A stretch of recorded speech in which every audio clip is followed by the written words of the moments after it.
An architect is a person who plans, designs, and oversees the construction of buildings. To practice architecture means to provide services in connection with the design and construction of buildings and the space within the site surrounding the buildings that have as their principal purpose human occupancy or use. Etymologically, architect derives from the Latin architectus, which derives from the Greek, i.e., chief builder. Professionally, an architect's decisions affect public safety, and thus an architect must undergo specialized training consisting of advanced education and a practicum for practical experience to earn a license to practice architecture. Practical, technical, and academic requirements for becoming an architect vary by jurisdiction. The terms architect and architecture are also used in the disciplines of landscape architecture, naval architecture, and often information technology. In most jurisdictions, the professional and commercial uses of the terms architect and landscape architect are legally protected.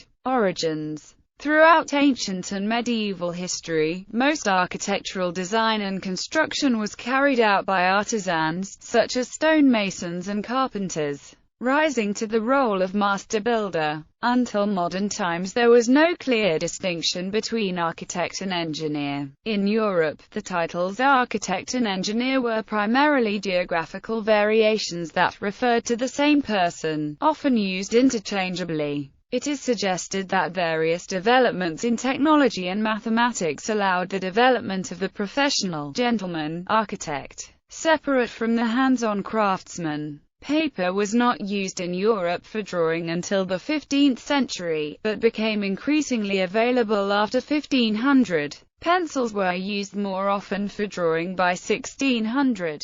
The availability of both allowed pre-construction drawings to be made by professionals. Concurrently, the introduction of linear perspective and innovations such as the use of different projections to describe a three-dimensional building in 2 dimensions, together with an increased understanding of dimensional accuracy, helped building designers communicate their ideas. However, the development was gradual. Until the 18th century, buildings continued to be designed and set out by craftsmen, with the exception of high-status projects. Architecture. In most developed countries, only qualified people with appropriate license, certification, or registration with a relevant body, often governmental, may legally practice architecture. Such licensure usually requires an accredited university degree, successful completion of exams, and a training period. The use of terms and titles, and the representation of oneself as an architect is restricted to licensed individuals by law, although in general,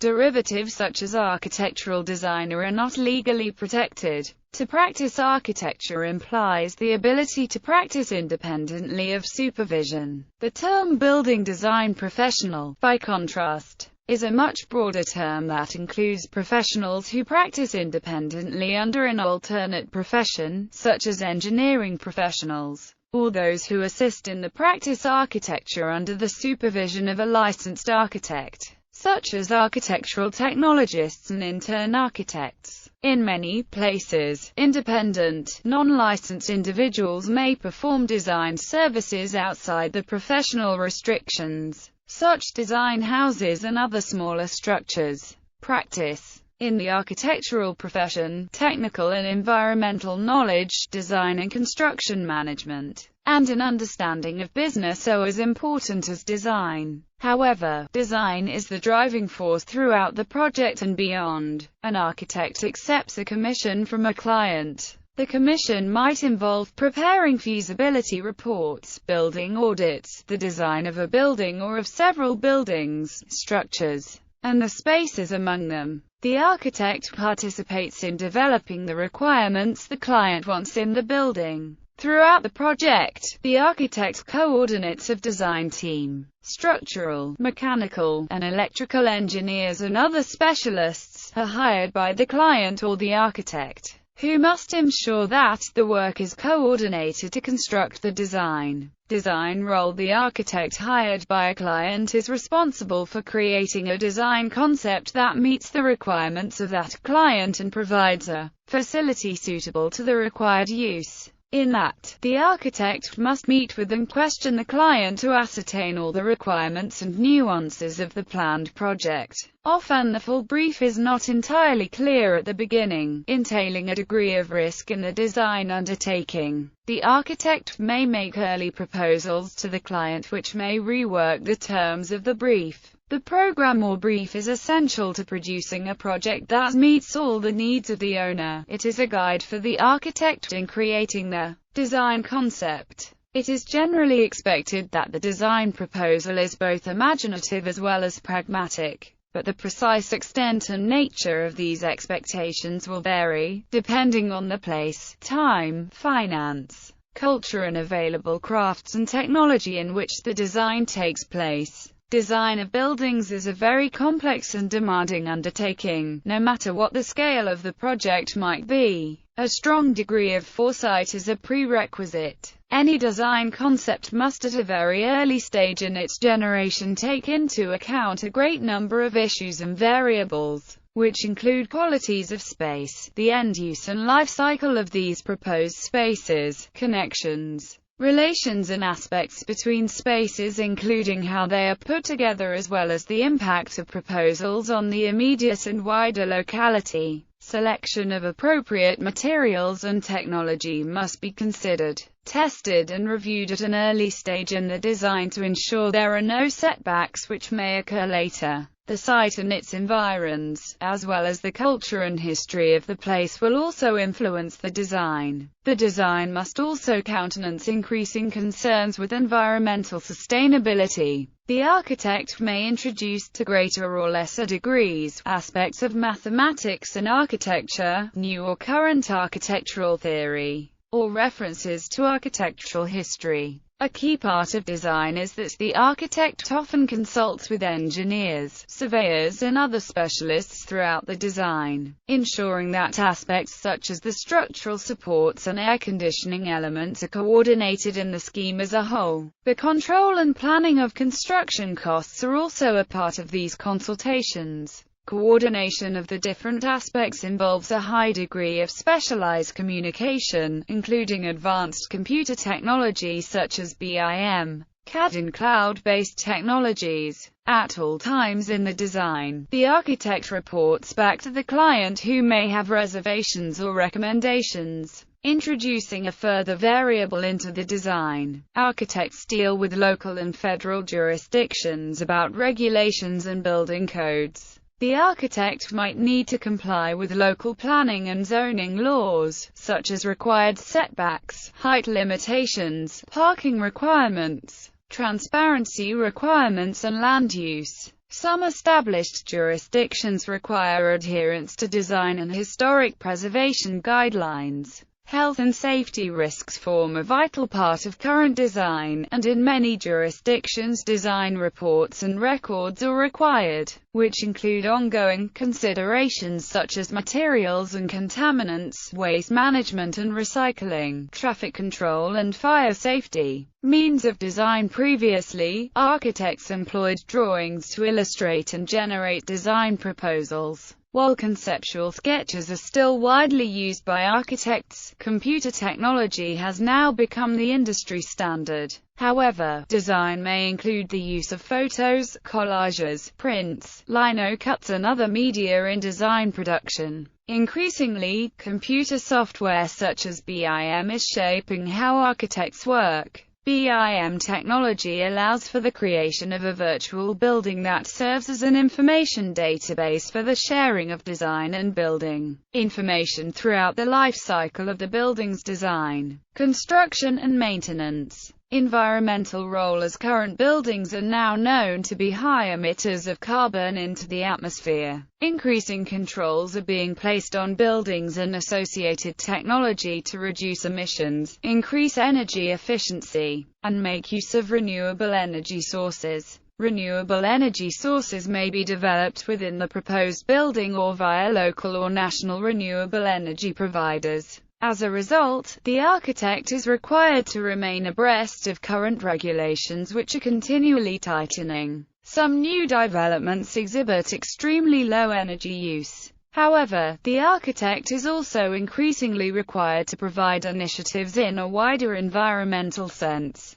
such as making provision for low-energy transport, natural daylighting instead of artificial lighting, natural ventilation instead of air conditioning, pollution and waste management, use of recycled materials and employment of materials which can be easily recycled in the future. Construction role as the design becomes more advanced and detailed. Specifications and detailed designs are made of all the elements and components of the building. Techniques in the production of building are continually advancing, which places a demand on the architect to ensure that he or she remains up to date with these advances, depending on the client's needs and the jurisdiction's requirements. The spectrum of the architect's services during construction stages may be extensive or less involved. Architects typically put projects to tender on behalf of their clients, advise on the award of the project to a general contractor, facilitate and then administer a contract of agreement, which is often between the client and the contractor.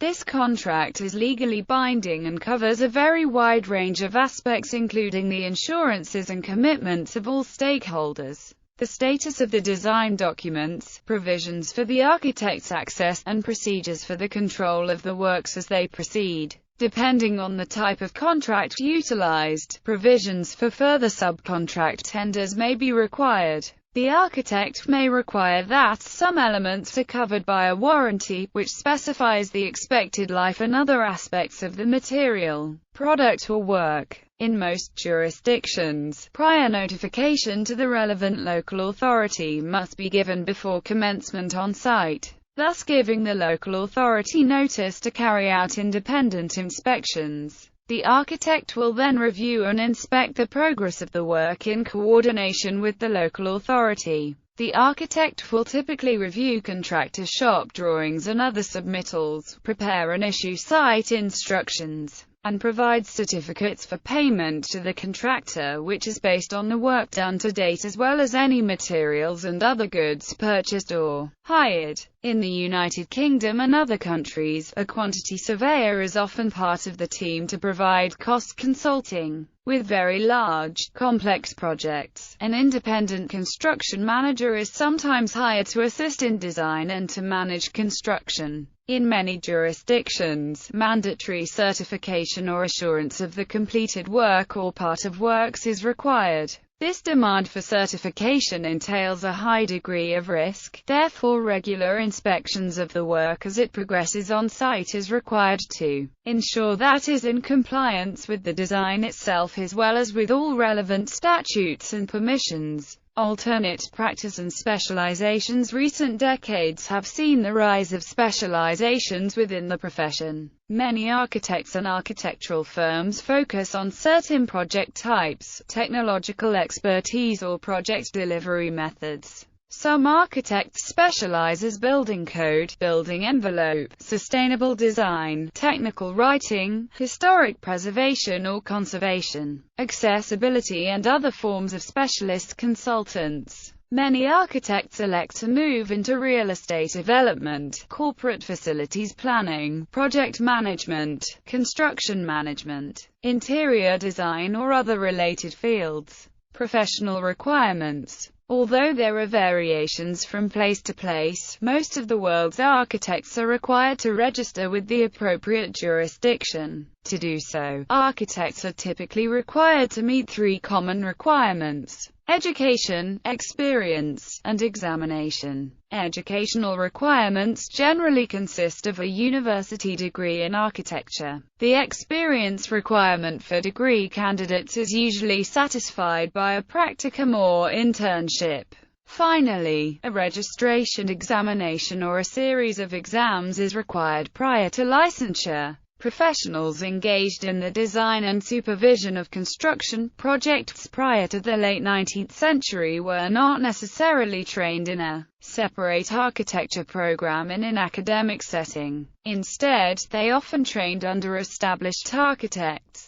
Prior to modern times, there was no distinction between architects, engineers and often artists, and the title used varied depending on geographical location. They often carried the title of master builder, or surveyor, after serving a number of years as an apprentice. The formal study of architecture in academic institutions played a pivotal role in the development of the profession as a whole, serving as a focal point for advances in architectural technology and theory. Professional title distinctions. According to the American Institute of Architects, titles and job descriptions within American architectural offices might be as follows. Fees. Architects' fee structures are typically based on a percentage of construction value, as a rate per unit area of the proposed construction, hourly rates or a fixed lump sum fee. Combinations of these structures are also common. Fixed fees are usually based on a project's allocated construction cost and can range between 4 and 12% of new construction cost. For commercial and institutional projects, depending on a project's size and complexity, residential projects range from 12 to 20%. Renovation projects typically command higher percentages, as high as 15 to 20%. But the average income for this occupation is about $35.14 per hour or $73,090 per year. Overall billings for architectural firms range widely, depending on location and economic climate. Billings have traditionally been dependent on the local economic conditions, but, with rapid globalization, this is becoming less of a factor for larger international firms. Salaries also vary, depending on experience, position within the firm, and the size and location of the firm. Professional organizations. A number of national professional organizations exist to promote career and business development in architecture. Prizes, awards, and titles. A wide variety of prizes are awarded by national professional associations and other bodies, recognizing accomplished architects, their buildings, structures and professional careers. The most lucrative award an architect can receive is the Pritzker Prize, sometimes termed the Nobel Prize for Architecture. Other prestigious architectural awards are the Royal Gold Medal, the AIA Gold Medal, and the Premium Imperial. Architects in the UK who have made contributions to the profession through design excellence or architectural education, or have in some other way advanced the profession, might until 1971 be elected Fellows of the Royal Institute of British Architects and can write FRIBA after their name if they feel so inclined. Those elected to chartered membership of the RIBA after 1971 may use the initials RIBA but cannot use the older RIBA and FRIBA. An honorary fellow may use the initials HON, FRIBA, and an international fellow may use the initials INT, FRIBA. Architects in the U.S. who have made contributions to the profession through design excellence or architectural education, or have in some other way advanced the profession, are elected Fellows of the American Institute of Architects and can write FAIA after their name. Architects in Canada who have made outstanding contributions to the profession through contribution to research, scholarship, public service or professional standing to the good of architecture in Canada, or elsewhere, may be recognized as a Fellow of the Royal Architectural Institute of Canada and can write FRAIC after their name. In Hong Kong, those elected to chartered membership may use the initial HKIA, and those who have made special contribution after nomination and election by the Hong Kong Institute of Architects may be elected as fellow members of HKIA and may use FHKIA after their name. Architects in the Philippines and Filipino communities overseas, especially those who also profess other jobs at the same time, are addressed and introduced as architects, rather than Sir, Madam in speech or Mr., Mrs., Ms. before surnames. That word is used either in itself or before the given name or surname.